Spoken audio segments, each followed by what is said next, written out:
Kasama natin ngayon ang isa sa mga pinakamagaling na middle blockers ng NCAA. Hindi ko alam kung bakit natatawa siya, but she is here right now for everybody to learn about on the show, on the scorecard. Kasama natin, Perpetual Lady Altas middle blocker, Winnie Bedanya. Winnie, maraming salamat sa oras. Thank you po.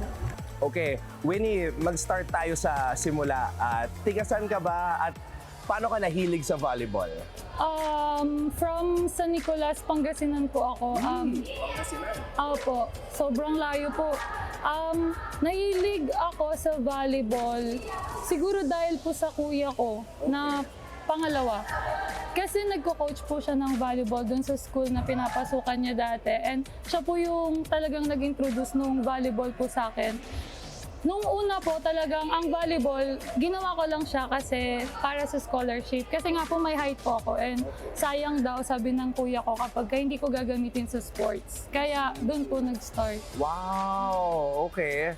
So lahat kayo mahilig sa sports? Opo. Okay. Bali, yung kuya ko po na nagko-coach ng volleyball, kaming dalawa po sa volleyball, tapos yung dalawa po basketball. Wow, okay. So sports family pala.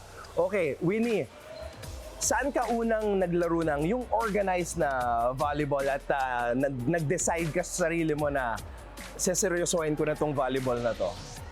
Ano po, grade 11 ako. Unang tapak ko sa talagang sa pre-SAA po yun mga schools ng private sa amin.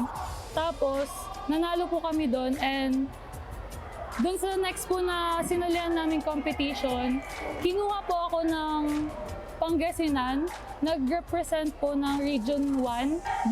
Doon po nag-start na, may future ako dito. And kapag nag-train pa ako, feeling ko mas may hubuga po ako. Okay. Nung nasa Pangasinan ka pa, nanonood ka ba ng volleyball? Or hindi ka masyado mahilig manood sa sa PVL o sa TV? Hindi po. Actually, tinatawanan po ako ng mga ka-teammates ko kasi every time na may pinag-uusapan silang players sa pro team, hindi ko po kilala. Hindi ka nakaka-relate? Opo, hindi po ako nakaka-relate kasi kaka-start ko lang po grade 11. Late bloomer ka pala. Opo, hindi ko po talaga kilala yung mga pinag-uusapan nila. Tinatawanan nila ako every time. Before game po, pinagku-quiz nila ako. Wait. So, seryoso? Like, yung volleyball, like, hilig mo lang talaga maglaro, pero hindi ka like fan or anything? Nung una. Pero ngayon po, medyo in-embrace ko na po talaga yung volleyball. Pati po yung mga pro players po. Okay. Paano ka na-recruit dito sa Perpetual?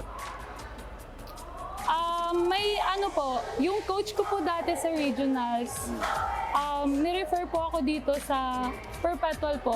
May kausap po siya dito na, ewan ko po dito sa sports office. Tapos sila po yung nag-usap and ayun, sinabi na mag-ready ako, pag-graduate ko, mag-try ako dito. Kaya ayun. Pangilang taon mo na dito sa Perpetual? Since 2019. Pang-anim? Opo, kasi na-stuck po ako sa pandemic po. Grabe. Opo, yung first year ko po, kalagitnaan ng season, biglang nag-pandemic. Kaya nasayang po yung dalawang season ko. Kaya hindi ko po nagamit. Okay. So ngayon, this is your final playing year sa Perpetual and isa ka sa pinakamagaling na middle blocker, leading scorer ka ngayon ng Perpetual. Yung mga leaders nyo last year, sina Daps, sina Razel, Aldea, nag-graduate na. So, paano ka na-motivate na mas gumaling pa for NCAA Season 100 para magkaroon kayo ng chance sa mag-champion? Hindi siya more on sa akin Mas ginusto ko na gumaling kasi gusto ko yung team namin makita na sa mga mas magagandang games po. Kasi dati po, nung last season po, ganun po kami sa standing po So sabi ko, kailangan yung team namin ngayon dapat pag binanggit maibubuga na ngayon sa season po na to. Okay. Ngayon, sa standings, grabe, pagkatapos ng first round, 4 kayong teams na 7-4. You have defending champion Binild, you have Letran na nag-improve din, nasa finals last year, and then of course, Mapua, tapos kayo naman. Para sa'yo, ano yung challenge na biglang naging double round yung NCAA? Siguro po yung kasi second round nga po sabi nyo. And sa first round, nakita na halos lahat ng teams kung ano po yung mga plays namin, yung skills namin, kung ano yung mga laro namin every game. So parang naging challenge din siya sa amin. Kasi this second round, kailangan may ipakita kaming mas dun sa last round. Kasi po, kapag same pa din kami last round, wala na po, napag-aralan na po kami ng buong school. So dapat may pakita kaming bagong skills or plays, ganun po. Sino yung mga pinakamahirap i-block na spiker sa NCAA para sa'yo? Pwedeng teammate o pwedeng kalaban? Start muna ako sa teammate. Sige. Si Shyla po. Si Shai, tunog pa lang, alam mo nang malakas eh. Mautak po yun eh. Kapag talagang pag maganda po yung gising niya, talagang babaliw-baliwin ka po nun. Kasi nasanay siya sa mga larong labas po. And mga kalaro niya is mga gays and Sa ibang teams naman po, si Ong, natural naman po yun, magaling po talaga siya and mahirap po talaga siya i-block kasi ma-clip siya. And sa mga siguro sila, ano nga pangalan niya? Wait. Ayan na po, ito na yun. Ito na yung problema ko, wala akong masyadong matandaan sa names. Sa sa Binild, yung mga wings nila, kasi mostly sa kanila, mahilig silang mag-spin ball and rubble. Mahilig sila sa mind games. Ayun po. Okay.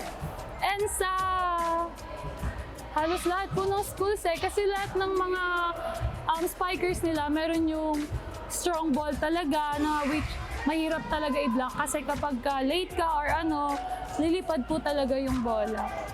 So, sino yung mga nakikita mong or iniidolo mo sa PVL? Meron ka bang paboritong middle blocker o player na pinapanood?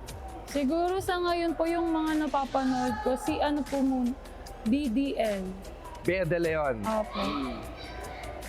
May nakikita actually akong similarities sa laro niyong dalawa ni Bea De Leon. Malayo. Sorry. Okay, last question, Winnie, kasi syempre, ang dami mo nang napagdaanan as a volleyball player, andito ka sa Perpetual, may chance kayo mag-champion. Para sa'yo, ano yung bagay na kailangan gawin ng team para finally maibalik na yung championship sa Perpetual? Kasi matagal na rin since yung last championship ng Perpetual. So this year, sinabi ni Marian na feeling niya talaga may chance kayo mag-champion. Para sa'yo, ano yung kailangan niyong gawin para makamit yung kampyonato?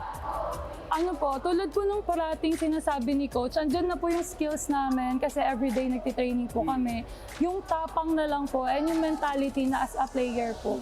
Kasi meron yung mga times na kapag off game ka, nadadown yung mga players, dapat as a player, matuto din sila na kailangan lumaban kahit off games. Hindi lang naman sa palo makakatulong, pwede sa depensa, pwede sa blockings. Kumbaga gawan ng paraan. Ayun po. Ayan, you heard it straight from one of the best middle blockers in the NCAA and of course of the Perpetual Lady Altas, Winnie Bedanya. Winnie, maraming salamat sa oras and good luck this season at sa volleyball career.